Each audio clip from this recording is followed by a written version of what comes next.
Hello, everyone. Welcome. I'm Mike. I'm Grace, and we're the organizers for the Tabletop Mentorship Program. We put together a series of videos called the Speaker Series, where people talk about different elements of creating for tabletop games.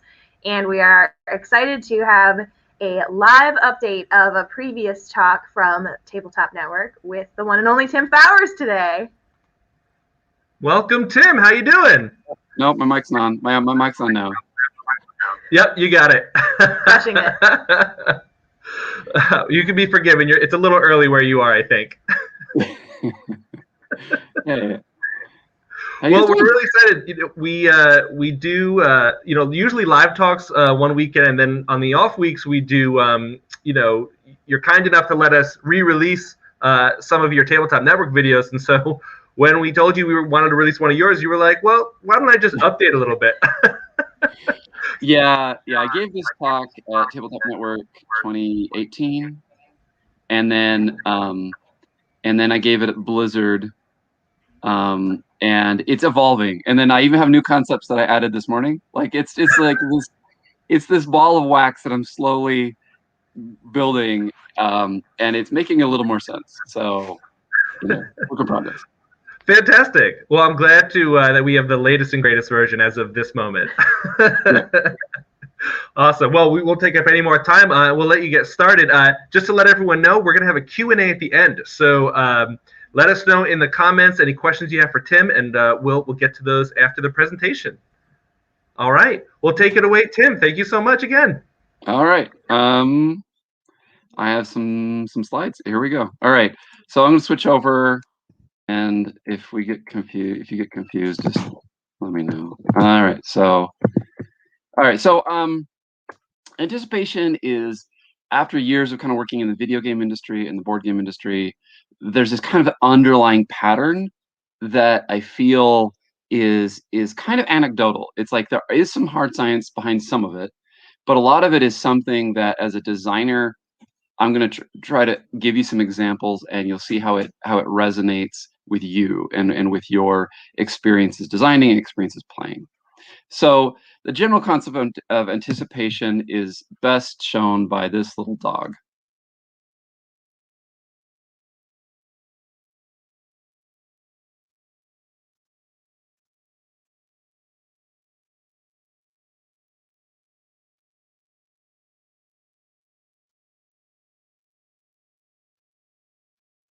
So he's not actually playing with the ball. He's excited to be playing with the ball at some point. Oh, and it moved. So this is hardwired into us. This is, all of these moments in our life are they were looking forward to some kind of resolution. We're looking forward to some moment. Happens constantly. This is on a micro level and a macro level. So when your phone buzzes, there's this moment where you're like, oh, maybe it's important. Maybe it's that person was going to get back to me, or maybe it's somebody getting back to me about a new job. Like, your brain explodes with all the possibilities of what that thing could be. And all of a sudden, the moment, there's that window between, like, when you get the buzz and when you check your watch, you check your phone and see kind of what it's about or whatever. And, like, in all the possibility of that moment is a good way to a peek at what's going on with anticipation. So we're going to talk about, just in life, like, anticipation, how widespread it is. In music now, it's like when is the bass gonna drop? It's like there's this big buildup in the song, and, like, the anticipation of when that moment's gonna happen, and it really gets kind of frenzied in modern music. In modern TV shows, like the anticipation, like Breaking Bad, the first episode, you're like, okay, he's gonna die, but now, well, how is he going to die? How is it going to play out? And there's this anticipation of, like, this inevitability or this end point that you're moving towards. But now the tension is building because you want to see how it resolves and how it plays out. So it happens in storytelling. This goes back to when we were kids. Like, just think about the anticipatory moments of hide and seek.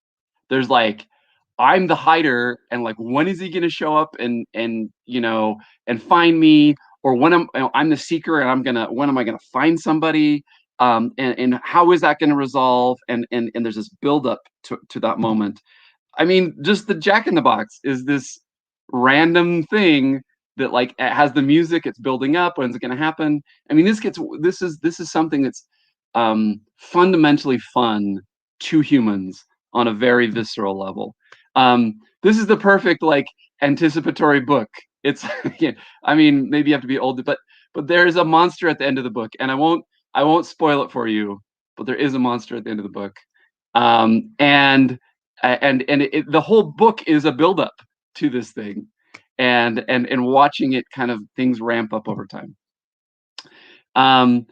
Poetry, and rhyming, and in also rhyming in music. It's the rhyme that like it connects the concepts, like, so it's conceptually consistent, but you're surprised at the word, how they match the words to make them rhyme. Even in humor, there's this resolution where the punchline, in retrospect makes sense, but it was surprising because it maybe shifted context, or it did something. So, and that's part of the delight of humor is this anticipation and resolution cycle.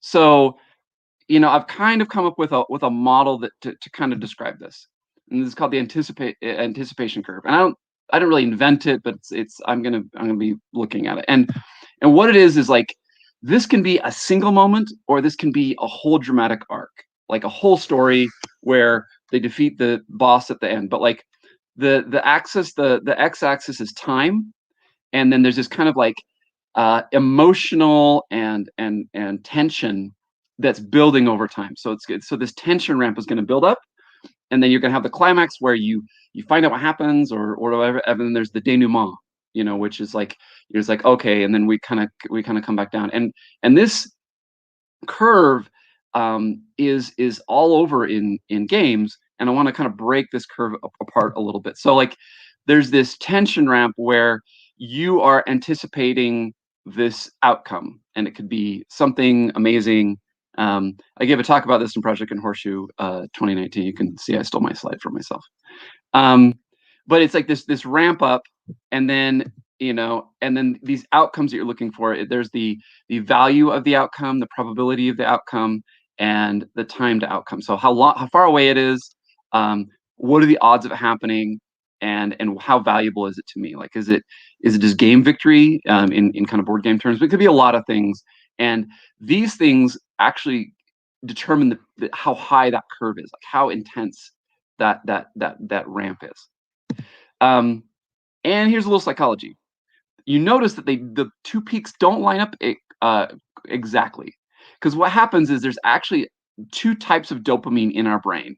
There's what's called wanting dopamine and liking dopamine. And wanting dopamine is the anticipatory, like, I'm excited to have that thing. And this is my quote here: we constantly overestimate how happy something is going to make us. And it's a flaw and a feature.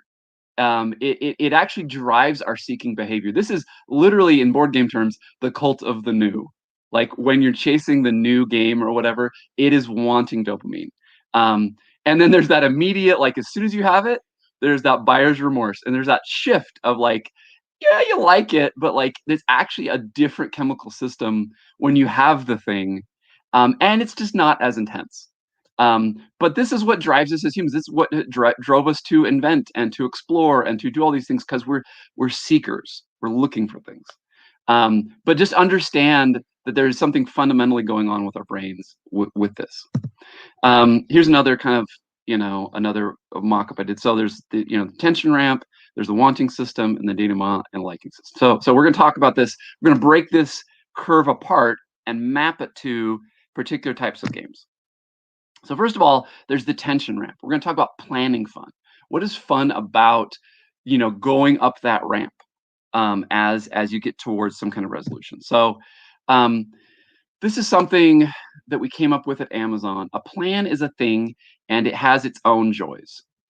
And so when you have to almost think about a plan as something that the player is creating in their brain, and it has value in and of itself. It's not just the resolution, but when you make a plan in a game, you can think about like, I'm mapping out how I'm going to win this game, or whatever. It kind of starts to generate its own heat. It's like, I'm gonna do this thing, and you start to as you start to piece together a plan, whether it's a firm plan or an adaptive plan or whatever, but it's a thing, and I just want to kind of give it its own due. So in a game that has very distinct, clear, strong goals, that's like right at the beginning of the journey, you can see the peak. The peak is like the resolution of the game. You're like, okay, checkmate is a very strong, like, okay, he's gonna try to pin my king down, and how am I gonna avoid that? How am I gonna do that to them? And seeing that goal in the distance gives you an idea of how tall the peak is, about how far away it is, and it kind of sets the stage and gets that whole tension ramp going. Uno also does this really well, where it's like, oh man, who's going to get down to 0 cards? And you can see the end of the game from the beginning. Very often, if you can see, if it has a distinct and you maybe unique end condition, then I think it can kind of stand out and give people like, oh, that's when the game's in. That's what we're trying to do. That's the thing I'm fighting for. And if it's something new, then it can kind of put a landmark in the distance for them. So another part of this ramp is planning. So in Magic, it's about the card combos. Like, I'm putting together cards that I know if I can get these 2 cards out at the same time, I'm gonna have this moment when things go off. And so, like, very often you're trying to build pieces of an engine, or you're trying to build combos that work off of each other. And then there's the anticipation of like when those pieces are going to snap together. When is that going to happen? And so that's how your and this is probably the broadest when it comes to a lot of the games we develop, is that we're trying to put together a strategy, and we're trying to put together an engine. It's a very kind of Euro thing, and that's also in CCGs and whatnot. But there's always a wrinkle, like, can I get the cards out, or can I afford the pieces in time before the game's over? And we'll go into how those types of tension. So another thing that increases our ramp is investment. So if you think about Lost Cities, you have to put down these literal investment cards before you get going, and so you're increasing the stakes. So there's this functional ramp that I can put more resources into the system, hoping to get more out of it, or that I'm betting that my strategy is going to pay off more. That I can push, that I can leverage something maybe they don't have. And investment can be resources. It can also be skill development. Like, I'm going to get very skillful at this dexterity game, or I'm going to I'm going to master this in some way. I'm going to be able to see something in the game that you can't see. So investment, and then there's even just kind of emotional investment, but that's the general tension ramp. So a very common thing in Euros is the concept of delayed resolution. That, like, in Agricola, there's like, man, those 3 wood have built up in that thing or whatever. There's a whole bunch of that thing, and I hope that it gets back to me so I can put my worker on there and get it all. And I have to wait, and I have to sit there in this unresolved resolution state. So there's this, that we don't kind of know when the resolution curve is going to, how it's going to resolve, but the stakes are getting higher because now I'm kind of waiting to see if I can get the piece that I want, or in a Ticket to Ride, like, am I going to get the route that I need with the color, because I need these train colors to make my route, and I need that linchpin, connection between these cities, but I have to wait, and I have to wait until I have the right cards, and I just have to hope that no one else is going to get that. And so this delayed resolution is just feeding into this emotional investment, this tension ramp as you move towards resolution. Area control. like, am I going to be able to keep control of that country? Is he going to leave that country alone so I can, or which ones are they going to fight for? You're all in area control as well. It's like you don't know how it's going to resolve. Sometimes you don't know when scoring is going to happen. Other times you just don't know if you can edge out victory in these different locations. So that's all built up, and then there's the resolution fund, and this is the peak of the curve. And there's a lot of different factors going on with this moment of resolution. So a way to describe this is the delta. So like there's this positive future outcome and there's this negative future outcome. And the bigger disparity between those helps heighten the intensity of that peak. Like how high is it going to go? Because you can see the difference between me winning the lottery and losing the lottery. Like, but maybe losing is really small and the positive is so big, but the peak is actually the sum of these. It's because we're trying to, because of loss aversion, we want to avoid this negative thing, and that's putting emotion into it. And then now there's this positive thing if it swings the other way. And so bifurcating outcomes that have two very distinct and opposite futures are emotional in two different directions, and they sum together to ramp. And so this is kind of the peak of the ramp. So racing games, even like Mario Kart, in video games, like there's that moment where you're edging back and forth, and the difference between winning and losing is just this little margin, and the emotion of that. And there's even studies about in the Olympics, there's the gold, silver, and bronze medals, and the silver medal, the person with the bronze medal is actually happier than people with silver medal, because the silver medal knows how close it was, and that like that divergent outcome where they were that close to victory. And this is why, I don't want to get into it, but if you don't know about input randomness versus output randomness, this is where output randomness has, it has emotion. It's like because in a lot of Euro games, like the idea of like, well, I want the randomness to be the cards I draw in a deck builder and then how I play those cards, and I want that to be the randomness. But that doesn't have as much, emotional potency of like, I'm gonna take the shot. Can I snipe my enemy from across the field if I roll a natural 20? And there is power in that resolution, and also because of those different outcomes. There's like, I could whiff or I could hit, and it all comes down to this roll and to this one moment of resolution. So I know that a lot of Euro designers kind of poo-poo this. It has its purposes, and it's definitely emotionally resonant. There's also this mystery. These are the boxes in Pandemic Legacy. So the mystery of like, ooh, what's in that box? When do I get to open that box? How is that box going to change the game? And your brain is going through all these scenarios, and then it's going to open up at some point, and there's that peak where it's going to resolve. So this is almost like the birthday present kind of like anticipation. Then there's the concept of the near miss, where like you're rolling a slot machine and you get 7-7 banana. Like you're almost there, and your brain. What's funny is this is where the wanting system, it fires. Like they say, like 99% of the neurons of success fire when you get a near miss, because your brain is like, you did a good thing, you were super close, do that again. And this is where we get broken and we get into gambling and all these things, because near misses are actually pleasurable to us. And so it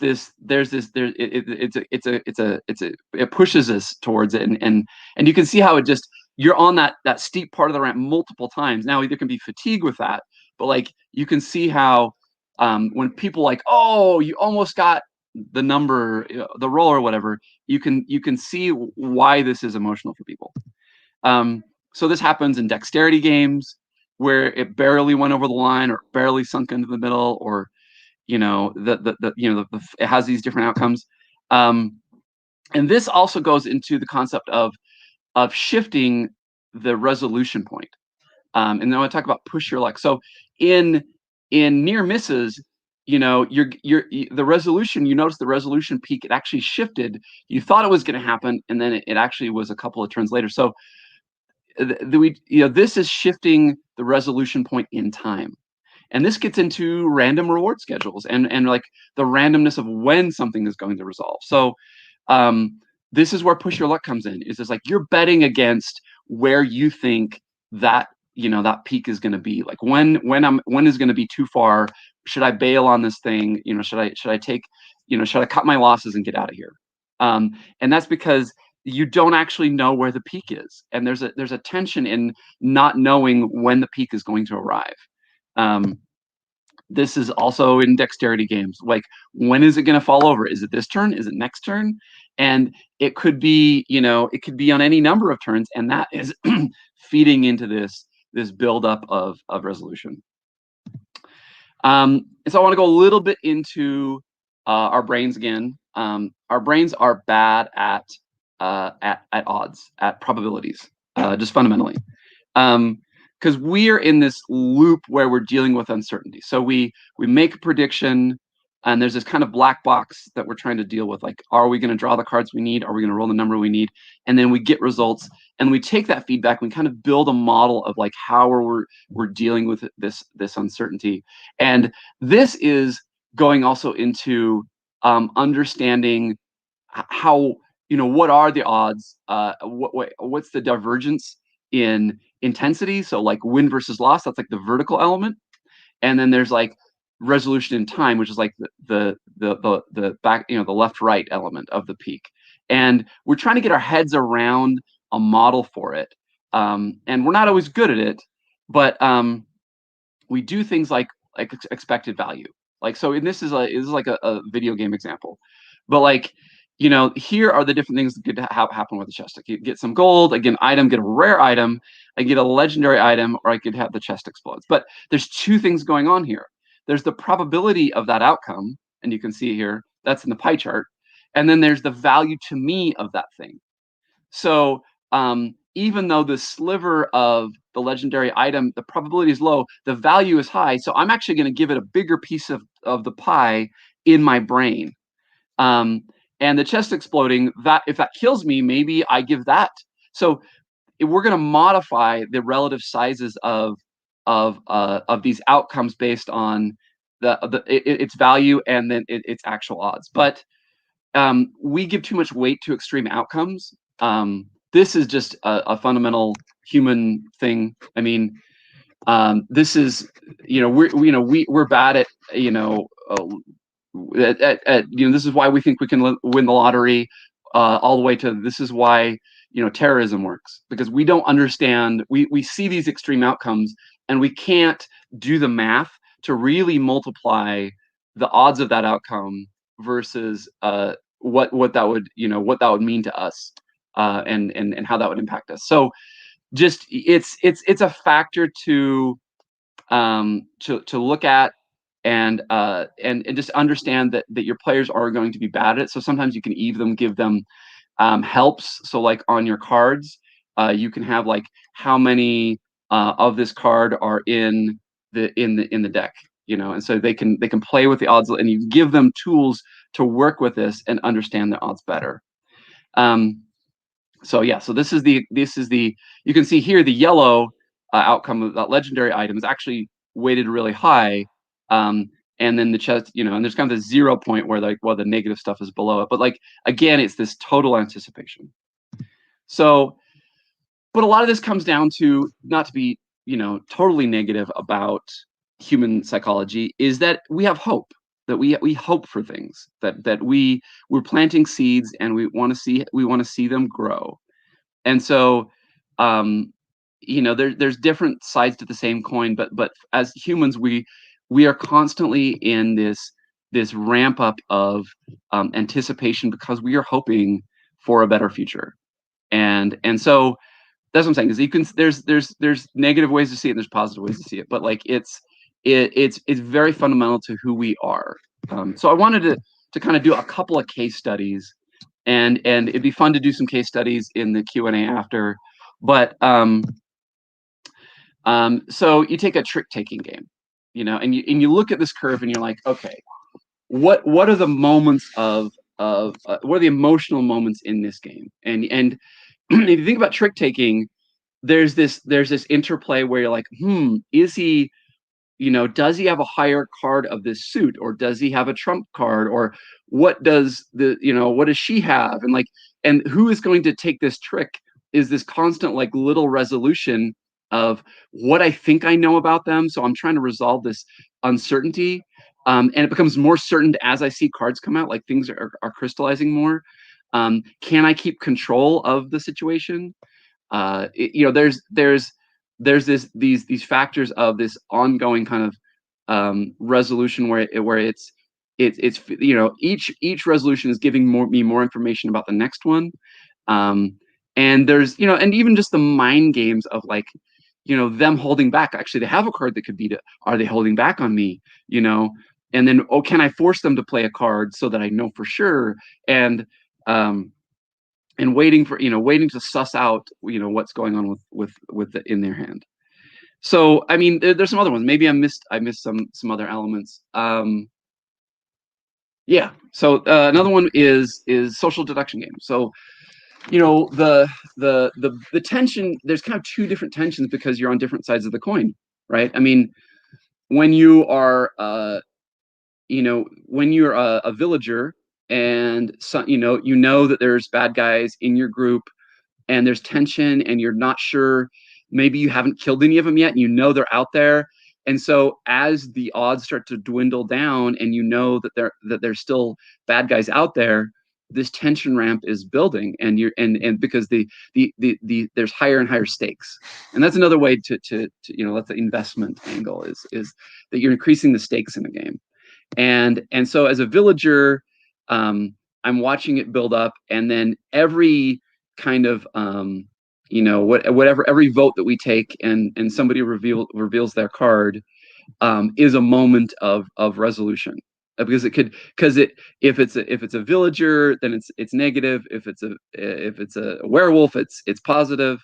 And so that vote is this big moment. And also, whenever we wake up from night and we find out who died, like that's another moment of resolution where it's like, did I die? Am I out of the game now? Like that, as bad as player elimination is, like this is kind of like random player elimination. Like you don't, in the sense that you can't always see it coming.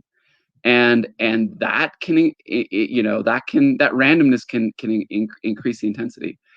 And then from the werewolf side, like the perfect con is like a fantasy. You're like, you're starting to map out. You're like, okay, I'm going to get him to fall for this. I'm going to get him to blame this person. I'm going to throw this other person under the bus, and the Machiavellian, fantasy of manipulation is your brain is trying to map out this plan moment to moment, and kind of overarching of how you're going to beat the odds and take all these unaware villagers. You're gonna eat them all for lunch.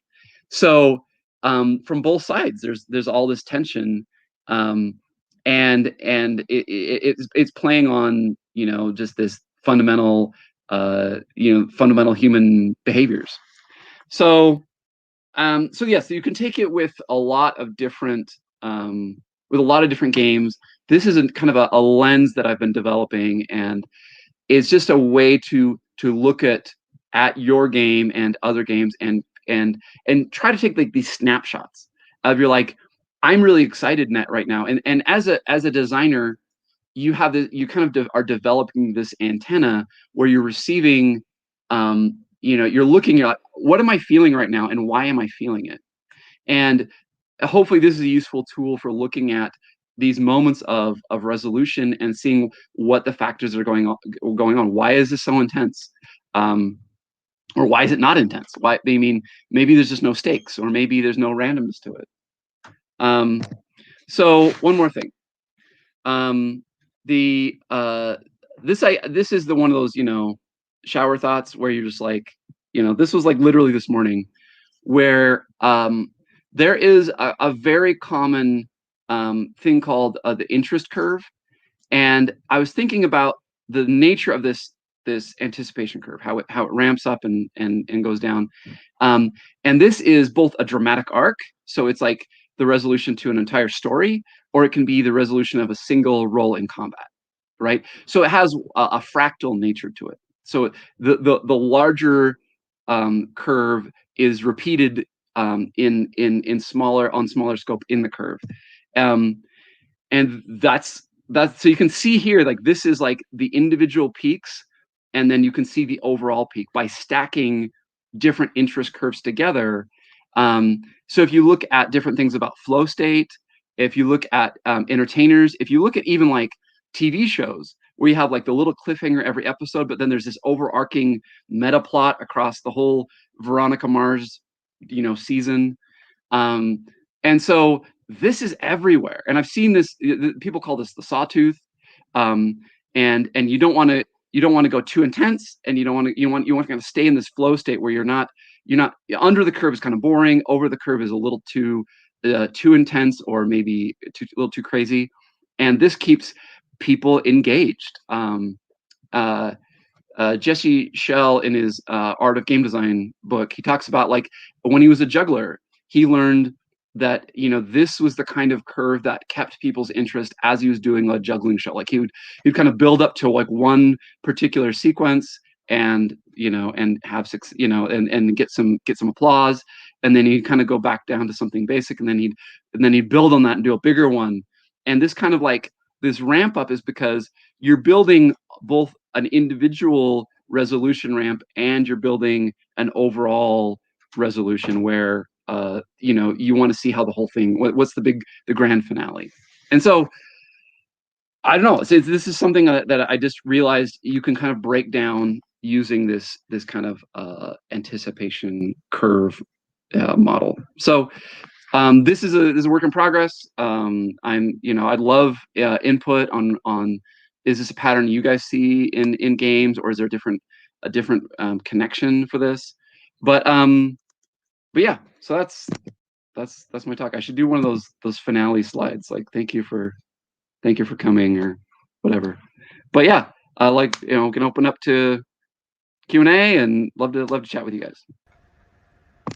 Hey Tim, that was wonderful. Thank you so much. That was fantastic. The last slide, and yes, please put your questions in the Q&A as we get started here. But your last slide, the interest curve, really made me think of Fugitive, to use one of your games as an example. Yeah. Like as the if you don't know, it's a great game, by the way. And it's a two-player deduction game. One player is trying to escape, the other player is trying to find out where they are, right, where they've been. You're using numbers on cards to do that. And as the marshal is trying to figure it out, you can make a guess every turn. But one thing you do before that is you draw a card to kind of see what information that the fugitive doesn't have, which really, you add that to what you've already been thinking, and you're like, okay, so my guess was this, and this reinforces it, or this does not help me at all, or it does the opposite, right? This is the card. This is the number I guessed last turn. That's always right. That's always what it is. Right, exactly. But it really, that feeling of like getting closer and closer to that information just made me think of that curve, and then finally at the end you're seeing what that resolution is. Yeah. In Fugitive, there's this emotion of like you're hiding and you're like, don't guess my number, and you just kind of wincing every time they guess the number, and yes, there's this very much just like guessing. The guess and the resolution definitely has that. And then in that game, I put this thing called the manhunt at the end, because there's this problem where if the fugitive was really lucky or good, he'd get way out in front, and all of a sudden the curve is just like, well, I'm not going to catch you, and all of a sudden it just deflated the end of the game. And so I did what's known as blue shell in Mario Kart, or elastic banding. There's a lot of different terms for this, but like, the catch-up mechanic type of stuff. And I put a thing where like, okay, if he's far enough ahead, then you get to trigger manhunt, and you get to do this double down stakes, thing where you get to just guess numbers until you're locked. and it basically takes these games where, and I feel like it's kind of like a Band-Aid, but it takes these games that were pretty bad, and all of a sudden they can be this whole new, the whole new tension has this whole new ramp of tension of this little guessing, this manhunt guessing. So so that's something where you can literally look at your game and being like, is this not have enough tension? How do I how can I inject some? And sometimes you have to like break out of the fantasy and just be like, I'm going to just tack this on because I know emotionally it's good for the players, and they can, it might break immersion a little bit, but when it comes to emotional intensity, maybe it's worth it. No, absolutely. And the manhunt feeling is, I feel, for me anyway, feels very much like Jenga. You're pulling bricks, and if you can pull enough that it doesn't fall over, you win. It's that same kind of anticipation anyway. Have you seen the tabletop RPG called Dread that uses a Jenga tower? Yeah, I've seen that. Well, so I mean, that's like that's peanut butter and chocolate. They took like this dexterity game and took the tension and excitement from the dexterity game and pulled it over into a tabletop RPG. And like when it falls over, it's not even immediate. It's just like something bad's gonna happen. And like there's that moment. Another example I give is in Left 4 Dead. It's a video game, you're fighting zombies and whatnot, but there's this moment where you hear the tank. The tank is like this boss zombie, takes very hard to defeat, and he is coming for you. And you hear the howl in the distance, and you're looking around at your situation, and the time between hearing that and him arriving has all this tension and anticipation. And that's kind of what Dread is doing, where it's just like something bad is coming, and having that bad outcome, like it's inevitable now. When is it coming? And so then it's like, so now the intensity of the curve, like how high it is there, but now the resolution is like when in time is this going to resolve? So absolutely. It's such a fascinating lens to think about games through. And we've got a couple questions. So our first one here is, do you start designing the game based only by the feeling you want for it, or start by theme mechanics and find just the right curve for it during the iteration process? So I have a couple examples, and so like my Walkstar game started as Left 4 Dead, the board game. Like it was all zombies and it turned into customers and whatnot. But like it's one of the ones where I had some emotions that I was trying to get to, and other times like Burgle Bros, I knew I wanted it to feel like a heist, but I didn't understand what the emotions of a heist were. I couldn't articulate them, so I couldn't design around them. So I kind of stumbled into this cleverness feeling in Burgle Bros, where you're outwitting the guard and you're solving this puzzle and you're working your timing out. So it varies. Fugitive, it's very much this tension of like, is he, or is she gonna find me this turn? And like, is it, how is this gonna resolve? And basically, when I can articulate the emotion, and then I can search for things that for mechanics that will reinforce that. Because like if you want to dig into cooperative games, like my belief is the strongest cooperative experiences are based on vulnerability, where somebody needs help.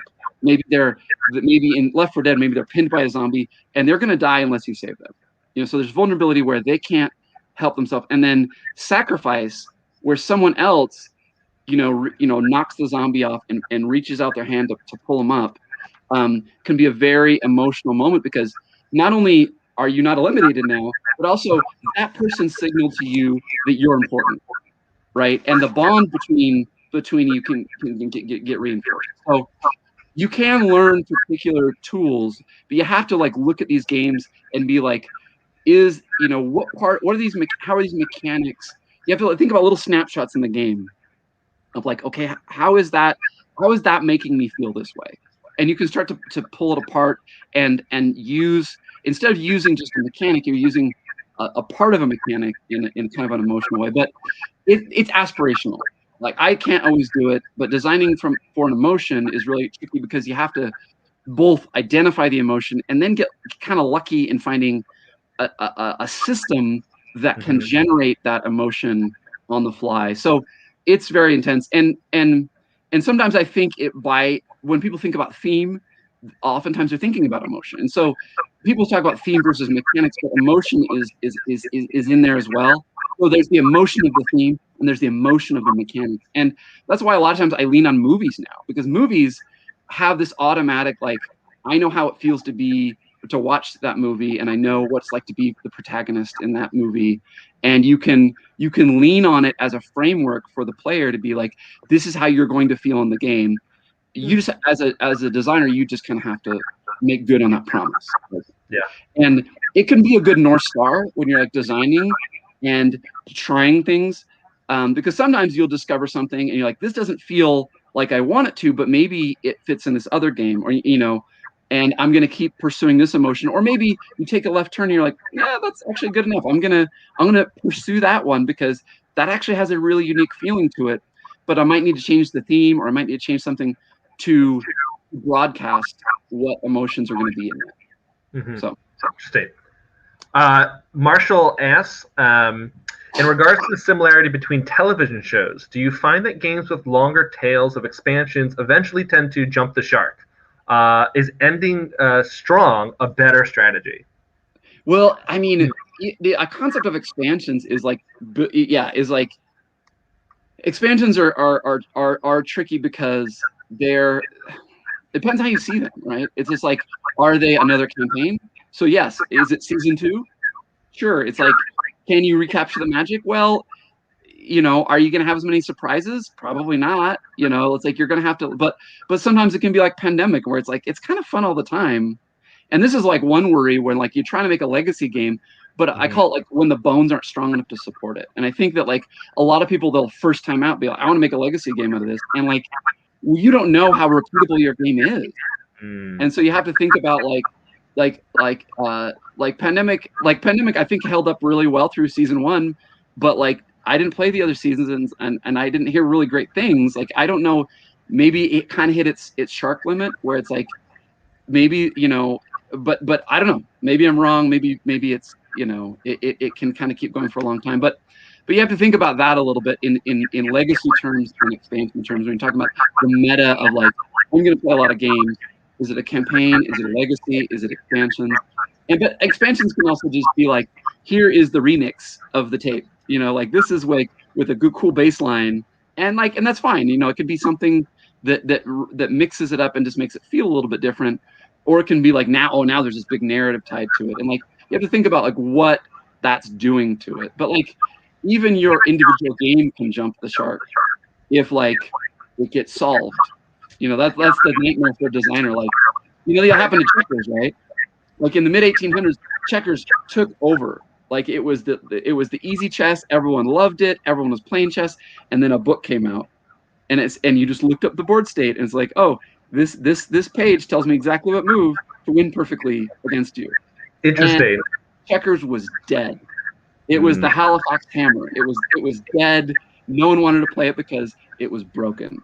And that's like another way that a game could jump the shark. But like, yeah, I mean, you have to think about it. Like, when you're adding an expansion, is it like a new season where you're exploring new things in the design space and there's cool new things in this world? Or is it like, we're going to introduce, the new cousin character, the Brady Bunch cousin shows up, and you're like, or they did it in The Simpsons as well. The cool, the itchy and scratchy dog shows up, and you're like, I don't care about this character.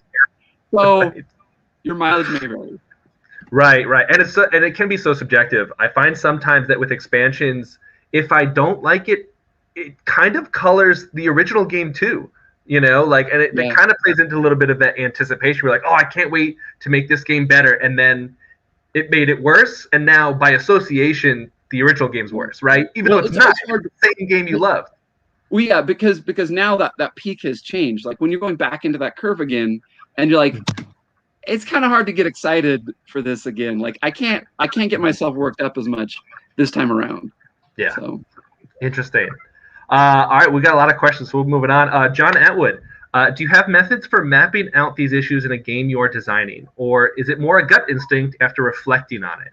overall anticipation curve, individual interest curve? Does that factor in when you design a game? Yeah, this is just, I'm just at the cusp of like codifying this. It's like this came from a very, like, if you look at my original talk from Tabletop Network, it was very kind of like loosey goosey. I'm like something's going on here. There's this pattern between all these different fields, but then I was able to dig into like, dopamine loops and like there's some psychology on near miss. I've been piecing together some psychology, and talking to other designers too.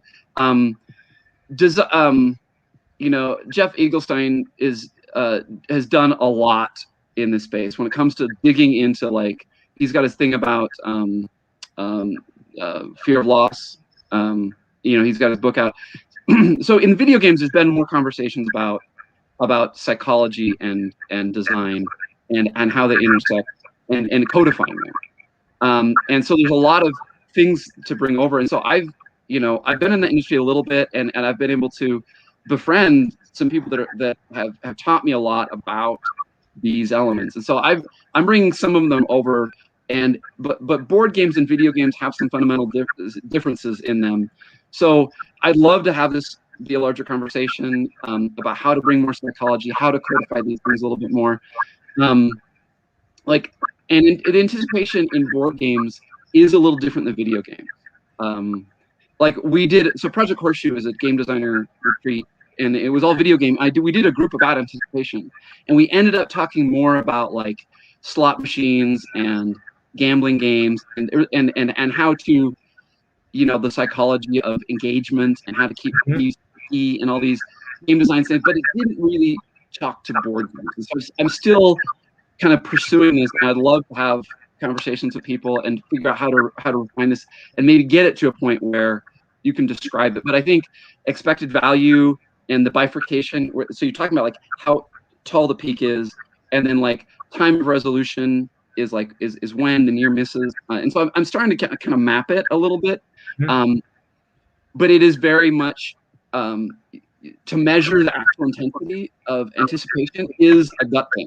So you very much have to, like, from how intense is this for me right now, and you have to just put it on a 1 to 10 scale. Like, is this, and so, but maybe it could be used as a tool, if you were doing live playtesting, and you could be like a snapshot. You like freeze, and you're like, okay, 1 to 10, how intense is this? Like, there might be ways to measure it in the moment, but you have to think about these snapshots of a game, because there's individual ones going on, and then there's this overall one. And very often people only will give you feedback about the overall arc, and they won't give you feedback on the smaller arcs. But I don't know, I'm wondering, but those are some thoughts. Absolutely, yeah. No, gamers in those those helmets that measure like brain activity, get those snapshots. Right? Yeah, exactly. So I guess that almost answers this question. Do you intend to release the study you're working on in a book or a web or something like that?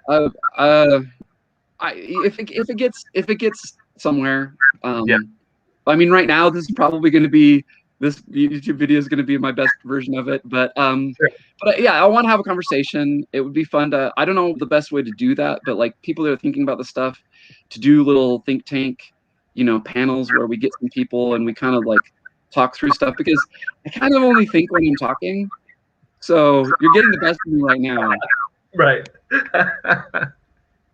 And that's, stuff like Tabletop Network is so good for, for collecting all these people and having those conversations about it. So Ines here, are you working from or have encountered literature around hierarchical predictive processing? No, that phrase makes a lot of sense though. Like, so this is like the action hierarchy, like what is it? No, is it Mavlov's hierarchy of needs? Oh yeah, sure. I want to eat, and like, and so like as I get the fundamental things, I can self-actualize at the top of it. Yeah, I mean, so there's a couple of things that tie to this. There's the 15, the desire theory. There's 15 desires that are just very short term that humans have all the time. Hunger, revenge. I don't know. Like there are all these kind of very based on our physical bodies and our emotional states that are. So I think it's like 15 desires or something, and it talks about those short term needs. But then long term, there's a thing called SDP, self-determination theory, that goes into like how humans are happy in the long run, and it's mastery, autonomy, and relatedness are the three angles. So mastery, you'll get. I mean, mastery is like I am getting better at this thing. I am showing skill. I am putting. I am perfecting my skill at this thing. Autonomy is choice. Like, do I get to express myself in this thing, or do I get to explore different facets of my personality? Do I get to be the bad guy? Do I get to be the werewolf? And then relatedness is like, how am I connected to other people? And that's very much a co-op thing. But it also could be like, it could be dominance. Like, am I better than everybody at this thing? And so those three lenses, the desires have like a satiation. Like, I'm full now. I don't need that anymore. So the 15 desires can be satiated. SDT doesn't really fill up. As humans, we always need autonomy, relatedness, and mastery. And Ralph Koster's book, A Theory of Fun, is an entire book just about the mastery dimension and how, like, as long as there's something to get better at in a game, humans will keep playing that game. And it's one of the core drivers in all types of games. But the other ones, autonomy and relatedness, are a little looser, and they are like, and that's where when you talk about this hierarchy of these anticipating these things, it's like, am I anticipating reconnecting with my family over this? It's like, well, you're technically anticipating that, and that is fulfilling a need for you. And maybe for people, different ones of these are stronger.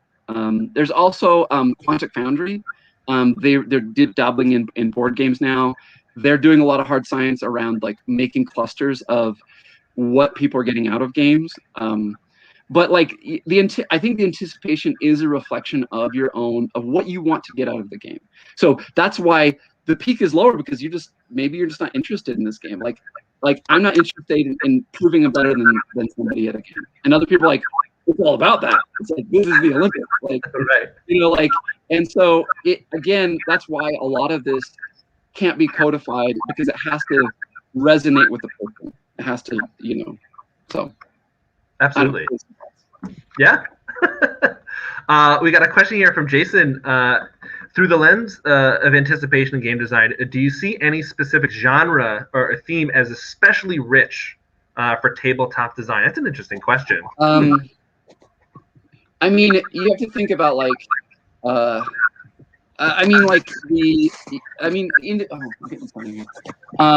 individual moments of like, if you play like Raw, when you get like one person who's pulling stuff out of the bag. So like Push Your Luck is very often like seen as the immediate like strong anticipation, because it's going to bifurcate. Like, you could fail or win. You don't know when it's going to happen. Or Clank, when you're like pulling the cubes out of the bag, you don't know when the dragon's going to attack. Mm-hmm. So you have to think about, or what Tumbling Dice, like where it's going to fall off the edge, So it's kind of all over.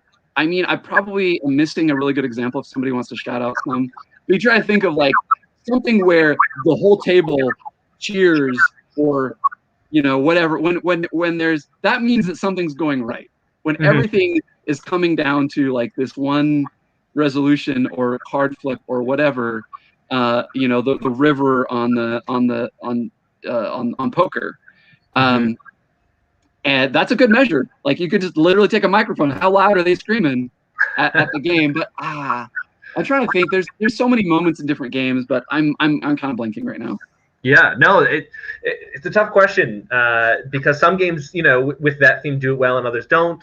You're mentioning some sort of like maybe combat games could be good at, because there is that very clear, like you talk about, that clear goal, right? Abstract games as well have that, as far as that anticipation goes. But yeah, no, it's a good question. to think more. In your next talk, throw that in there. What are good examples of genres? Let me see here. Nicholas wants to has more of a prompt than a question. I would like to hear your thoughts on games where the end game trigger is driven by the player's actions so that they can rush to finish, making it so that the whole group has to balance doing things to score versus getting closer to that end game, and what it does to the gameplay situation.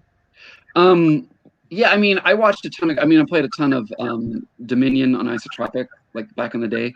And if you get into like the VP curves, it's literally it's like, so basically it's kind of like exponential versus linear is very often where you're when you're dealing with these situations. So like, can I invest in something that goes for a long time and then spikes? Or am I going to just kind of go the slow, like I'm going to buy VPs really early and muck up my deck with it? And what's interesting is where those two cross, and then there's the game end trigger. Like, is it before it? Well, if it's before it, this person wins. If it's after it, this one wins. And so having that control, I think the rush down strategy, I think it definitely puts the curve more in control of the players. Other times it's kind of like, here's the bar. First person to get to X number of points. It's more like a race, like Catan or whatever. It's very static, and that has its own tension because it's it can be a little bit zero sum in the sense that like if someone is pushing me to rush, I mean it's a very kind of passive aggressive way of like I have to change my strategy because of what they're doing, but it can take away a little bit from my fun because it's like I wanted to play this exponential game, but I can't do the long con. Now I'd have to just hurry and get some points now. But it depends on if that's the interplay you want. Like, do you want players to kind of push and pull against each other? It's like, okay, he's doing a long game. If I can't end it first, I'm gonna have to play into that, or he's gonna out accelerate me in the long run. So it's a dance. I think that like it's just like is that a choice you want to give players? Like when it comes to that, and I think it's a good way of expressing different play styles. Like when you have different ways to win the game, letting players be like, "Oh, I'm going to make this a short game." And Magic, the weenie deck, you put all these 1/1s out and you rush, and there's going to be a counter to that. Like if I go against the wrong deck or whatever. So I think that it's a tool, but it's definitely and I enjoy it. I certainly enjoy it in certain genres. I think other times, like it's not great to be in a foot race and then be like, oh, well, we're just going to move the finish line closer now or further away. It's like, well, that feels unfair and arbitrary. So as long as people are as long as it's clear in the Magic circle, like people are bought into what the shape of that is from the beginning, they can see the goal. And even if there's ambiguity of when that resolution is, it needs to be clear. Yeah. That's such a good, and that's a good place to end. It's such a good point. And something James Ernest said at Tabletop Network actually about billboards. The whole idea of anticipation only works if you know what the outcome might be, right? So having those billboards up is so important for actually building that anticipation. Whether it's in Fugitive, if you lose at the Marshal, well, you have this manhunt, right? So even that loss doesn't really feel like it because you know what's coming next. You got another chance to win. So So, but this is the random. You didn't know when it was going to end, and this is where the talk ends. Right, exactly. Surprise. Well, I know that everyone had a good time. You're getting a lot of love here in the chat. It was such a good talk. Thank you so much for giving us an update. I also want to thank our sponsors from Patreon, Angela Belsel and Curtis Fry. And also our sponsors for the entire speaker series, obviously Tabletop Network, Tim, you, and Jeff Beck have been so nice and generous to the program in general, but also for making this happen at all. And then also to New Voices in Gaming and Jeff Engelstein over there. So thank you all so much. Yeah. And this is the part where I get to thank you guys for doing Tabletop Mentorship, because like I don't think you guys get quite enough credit because you're doing all these videos and you don't get to say thanks. But like I really am appreciative for all the time you guys put in, and I know you guys don't have a ton of help, but you guys are killing it. You're doing so good at community building, and giving resources to people and even giving micro grants. Like, you guys are so progressive and doing so much good on a global scale. It's really quite amazing. I really believe in the mentorship. I think it's how we move the craft forward in a positive way, and how we hand down institutional knowledge. And we can only have so much reach with Tabletop Network, because we're a conference and we're kind of limited. But like, what you guys are doing on an ongoing basis and bringing new people in, and making it inclusive. So just a shout out to the community. The Discord channel is fantastic, and just and giving, because this is what I wanted when I got started as a designer. I just didn't feel like, and no one really gave me the time of day. I was kind of wandering in the dark, and you're just like, no, we got a chair for you here at the table, and that's just awesome. So. Oh. Well, thank you, Tim. I really appreciate that. Well, on that note, again, thank you so much for this talk. It's been wonderful. Thank you to everyone in the chat for your questions and comments. And Tim, where can people find you if they want to know more about you or your games? At Fowers on Twitter, and then Fowers.games is my site, and you can see all the stuff I'm up to. Awesome. I'm gonna copy and paste those links in the chat for y'all. And we're going to put up a slide for next week. Our speaker series will continue with Danny of Danny Plays Games, who's going to teach us all how to be amazing at social media.